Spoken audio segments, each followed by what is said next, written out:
Bayangkan ada konglomerat dengan total kekayaannya diprediksi mencapai 400 triliun rupiah. Aset tanahnya seluas 20 juta meter persegi. Jumlah ini kalau disatukan luasnya sekitar 4 kali Pulau Bali. Gila nggak tuh? Selain menguasai jutaan meter persegi tanah, organisasi ini memiliki 364 rumah sakit dan klinik, 384 panti asuhan, dan 356 pondok pesantren. Konglomerasi ini juga telah mendirikan 20.198 masjid yang tersebar di seluruh tanah air, juga di luar negeri seperti Uganda, Afrika Selatan, Jepang, dan menyusul pembangunan masjid di Spanyol. Yang paling mencengangkan adalah aset di bidang pendidikan. Mereka memiliki 20.000 sekolah taman kanak-kanak hingga SD, 3.200 sekolah menengah, dan 164 perguruan tinggi dengan 17.000 dosen dan guru, dengan 554.000 siswa yang tengah menempuh studi di sana. 3 universitasnya masuk jajaran 10 perguruan tinggi Islam terbaik di dunia versi Unirank pada tahun 2021.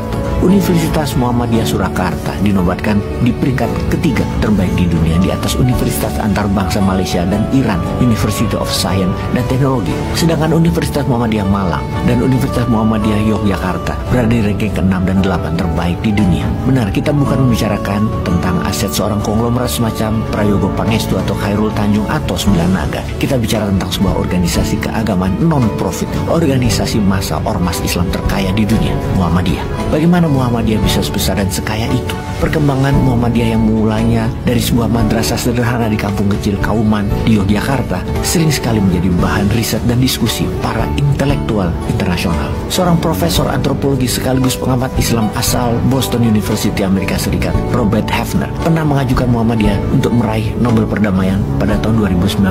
Meski gagal, Robert Hefner mengaku tidak pernah menyesal. Menurutnya, Muhammadiyah menjadikan Indonesia sebagai satu-satunya negara yang berhasil menjalankan amal sosial dan amal agamis yang sukses. Profesor Hefner meyakini negara yang paling berhasil mengembangkan format pendidikan Islam yang terefektif, terkini, dan paling islami dalam arti modern adalah Indonesia melalui Muhammadiyah. Dia juga memuji Muhammadiyah yang konsisten dalam menerapkan politik moral, politik yang fair, dan politik yang seimbang dan inklusif. Saya kagum Muhammadiyah tidak tergoda oleh politik, tidak seperti Kristen Evangelist di Amerika.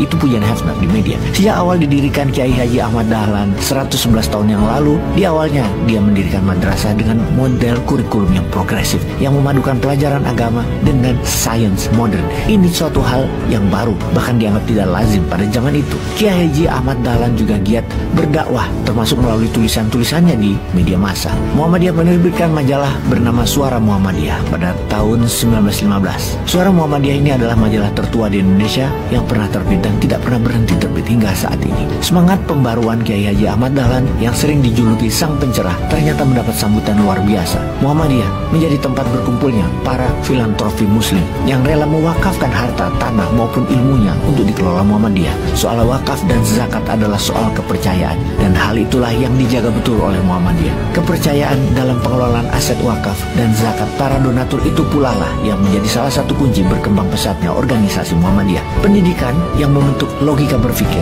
yang kemudian akan menjadikan output berupa akhlak dan adab adalah motonya Muhammadiyah. Sesuai juga dengan penggalan kata-kata Kiai Haji Ahmad Dahlan yang populer, teladan yang baik adalah khotbah yang paling jitu. Sekali lagi, teladan yang baik adalah khotbah yang paling jitu. Jadi bukan kata-kata, tapi perilaku.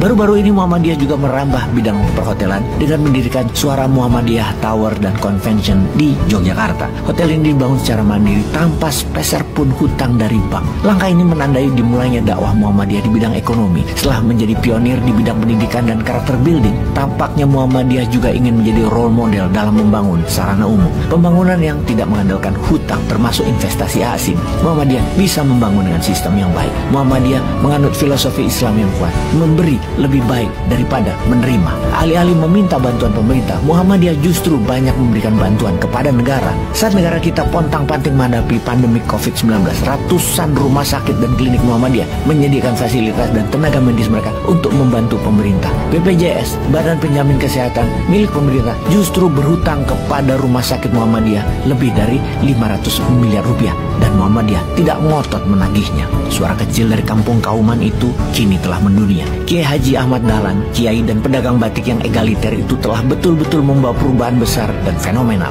Bukan hanya untuk masyarakat di sekitarnya, namun untuk Indonesia, juga untuk dunia. Terima kasih Muhammadiyah. Peace.